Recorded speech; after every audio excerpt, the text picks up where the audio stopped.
I got a call. He said, I want you to listen to these tapes. I want your opinion. He was in Washington. I said, sure, bring it by. I said, you're going to bring the original or you're going to give me a copy? He said, what do you want? Well, I'd rather have the original, but if you feel uncomfortable about that, I'll listen to the copy. He said, I'll tell you what, I'll bring both of them. So he did. And I don't know how he got even let him have the original, but it's the FBI. Now, what tape is this? Where's this from? This is from the recording on the motorcycle of the policeman. You got it? It's that recording. The motorcycle cop had a recorder that was going, don't ask me how it was set up. I don't know how it was set up on the motorcycle, but it's that recording that I listened to. I must have spent hours on that thing with him, with certain equipment and controls and frequencies and filters and what have you. They wanted to know, in my opinion, how many shots were shot, because everybody said it was 2. And that's all I knew. You must understand, all I knew there was nothing about other than 2 shots. There was a question about it. I remember reading about that, but nothing else. So when he brought that over, I put it through my process, the equipment and so on. He sat there with me. And at this point, I was using the copy.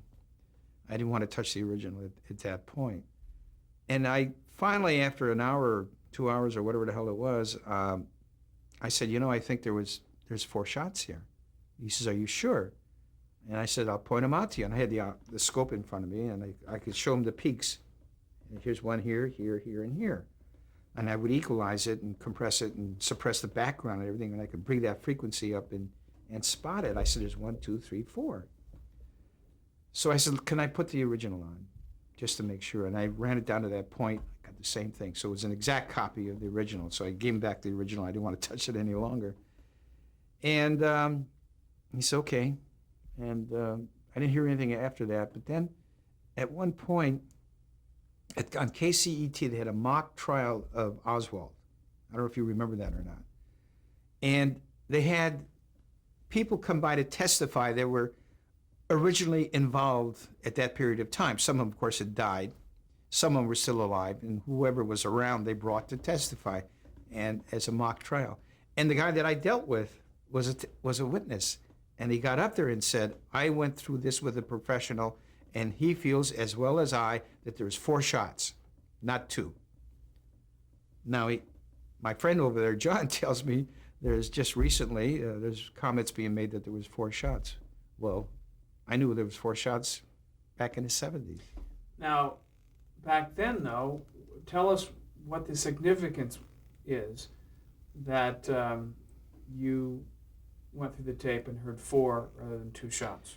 The significance of this is it's humanly impossible for one man to get that many shots out in a period of time that it exists, that it took place in, which means it had to be 2 people. There had to be. There's no way. They even did a test with the rifle. They were able to get 2 shots out in the period of so many seconds, which makes sense.